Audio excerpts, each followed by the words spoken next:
My name is Father Tom Santa.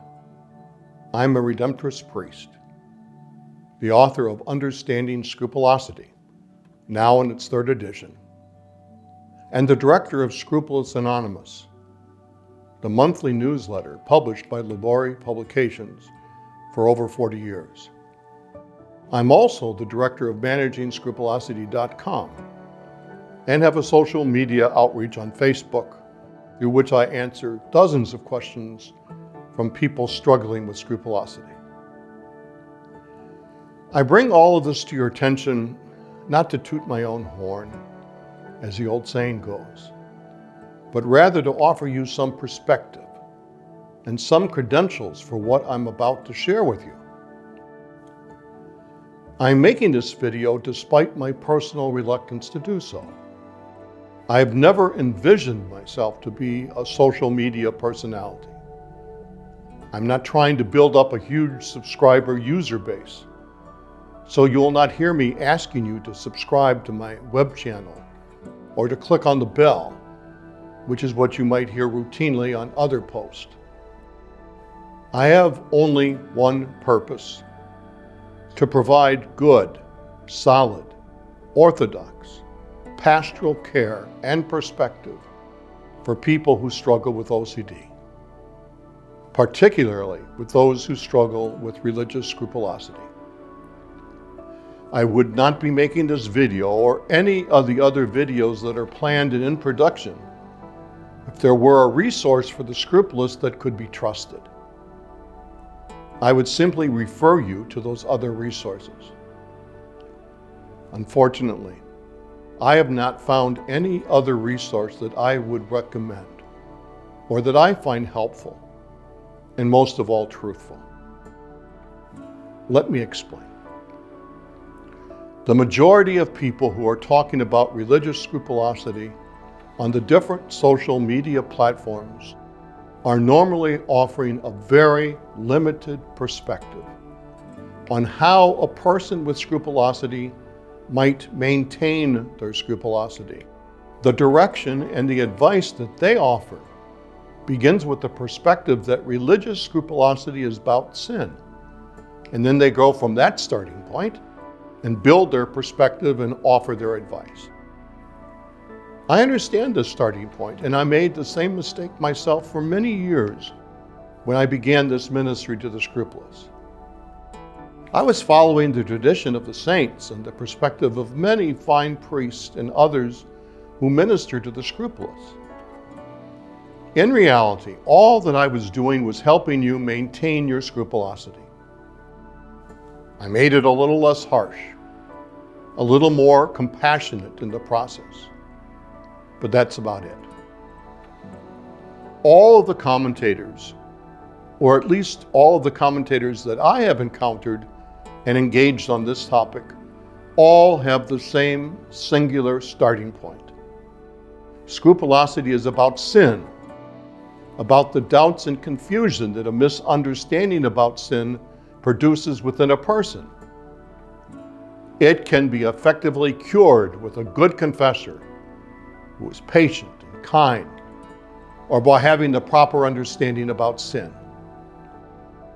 A good catechetical reorientation and theological perspective will take care of the issue. Some of the commentators even go so far as to position scrupulosity within the so-called battle between traditional understandings of sin and the god-awful modernist, or whatever. Scrupulosity is not about sin. Religious scrupulosity uses the language of sin to describe the feelings and the emotions that are generated by unwelcomed and intrusive thoughts. The combination of the intrusive thought and the categorization of the thought as somehow sinful produces anxiety within the person. The anxiety is progressive. It's not one and done. It builds with each new intrusive thought, each identification of the thought as some type of sin. The frantic struggle to determine if the supposed sin is somehow mortal. Seldom, if ever, is a scrupulous person convinced that their sin is venial. All of this turmoil generates anxiety, and the anxiety produces a toxic so-called remedy, some sort of compulsive or obsessive ritual behavior, which may or may not temporarily reduce the anxiety until it all starts up again. Once the scrupulosity finds a home within the person, and it is never a welcome guest, but always an unwelcome guest that masquerades as a welcome guest, the anxiety morphs into doubt, questions, a relentless pursuit of some kind of certainty, a false belief that the person has somehow offended God and permanently ruptured their relationship with God, a preoccupation with a fear of the future and the future punishment that awaits as a result of sin, or a never-ending rehash of the past in a futile attempt to set all things right and to make amends.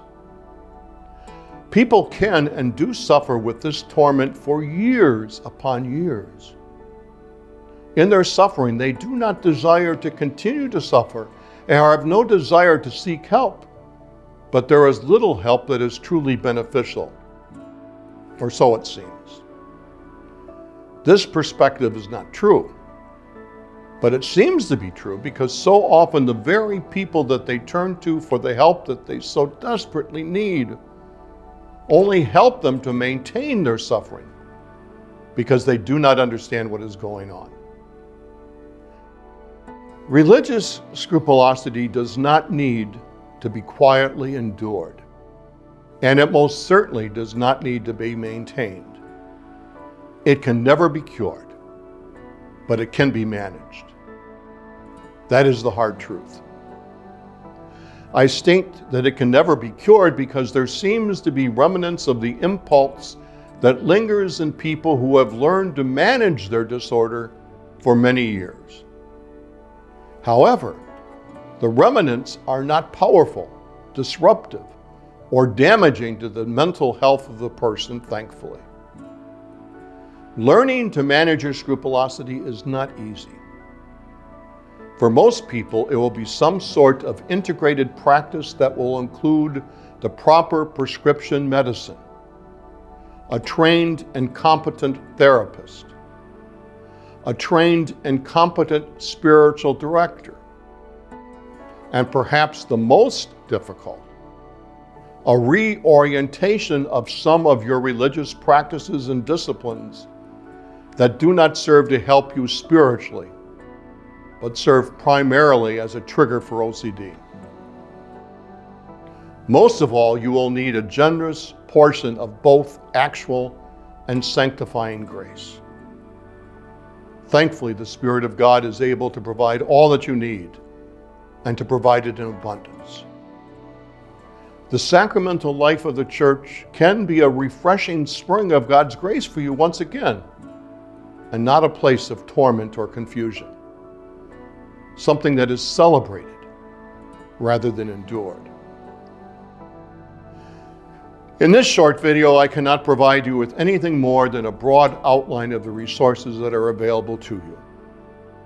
I can invite you to visit ManagingScrupulosity.com, where some of the help that you need has been gathered into one resource.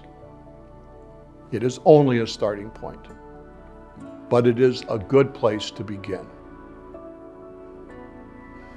If, as you listen to this video and reflected on what I have shared with you, and you say to yourself, I recognize exactly what he is talking about, then you have found one of the resources that you need to begin your healing journey.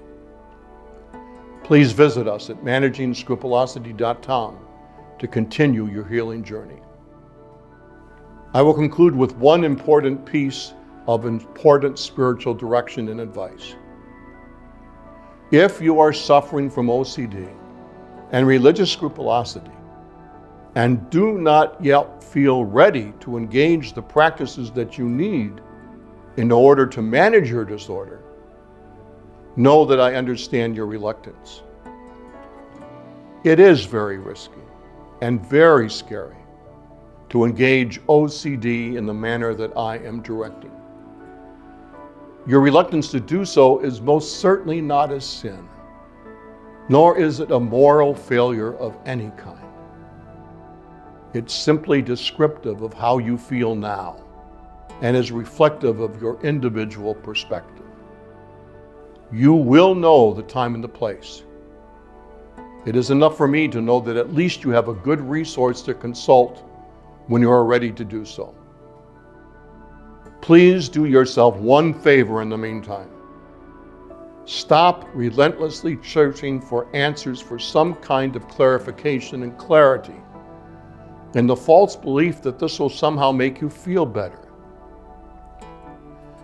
If you've not subscribed to the free Scrupulous Anonymous newsletter, please do so at once. You can access the archives online and find immediate help and direction.